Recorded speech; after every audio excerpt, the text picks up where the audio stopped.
Kalau sekarang dengan adanya, dari kami dari industri ya, melihat dengan adanya KNEKS ini, kita melihat bahwa, komitmen dari pemerintah untuk membesarkan industri keuangan syariah itu sangat besar.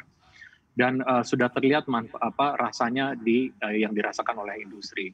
Salah satunya adalah hasil merger 3 bank BUMN ini, barusan saja saya, sempat, ngobrol dengan Pak Pence ya, berita ini sudah, bergema mungkin sejak di bulan September tahun lalu. Dan kemarin ini kita lihat justru di sosial media dan sebagainya, banyak membicarakan mengenai BSI.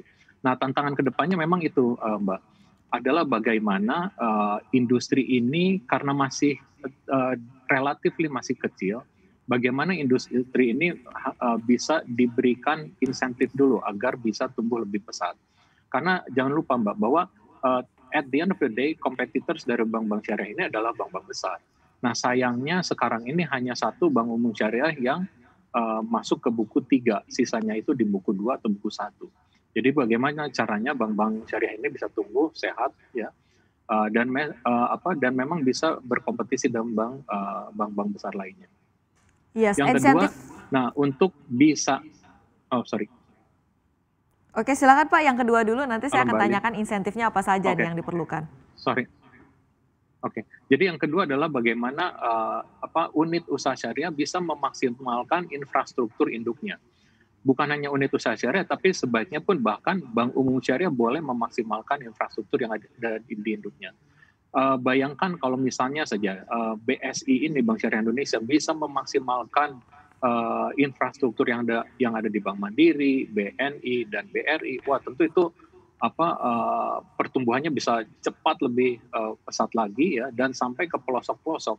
Nah, itu yang mungkin bisa kalau misalnya bisa dimanfaatkan ya, aturannya sudah ada, tapi bagaimana sinergi antara bank umum konvensional dengan anak usahanya itu ya, bank umum syariah itu bisa berjalan dengan lancar. Demikian, Mbak. Terkait dengan insentif itu apa Pak yang sebenarnya dibutuhkan untuk bisa membuat perbankan syariah tadi bersaing dengan bank-bank konvensional besar? Oke, mungkin adanya, misalnya, untuk dana-dana APBN ya, kalau bisa mungkin beberapa persennya itu dikelola oleh, bank-bank syariah ya. Tentu ya mungkin akan dikelola Bank Syariah Indonesia atau mungkin dengan BPD-BPD lainnya, itu adalah salah satu ini. Yang selalu kalau kita bandingkan sendiri, ini menarik nih, ada buku yang baru saja diluncurkan minggu lalu, Mbak, The Growth of Islamic Banking in Indonesia, Theory and Practice, written by Dr. Sigit Pramono dan juga Profesor Suzuki-san. Nah, ini menarik bahwa di situ disebutkan bahwa campur tangan pemerintah itu sangat diharapkan. Mengingat ini memang masih skala yang kecil, economy of scale-nya itu masih relatively small. Nah, salah satu yang mereka lakukan adalah perbandingan antara negara tetangga dengan kita.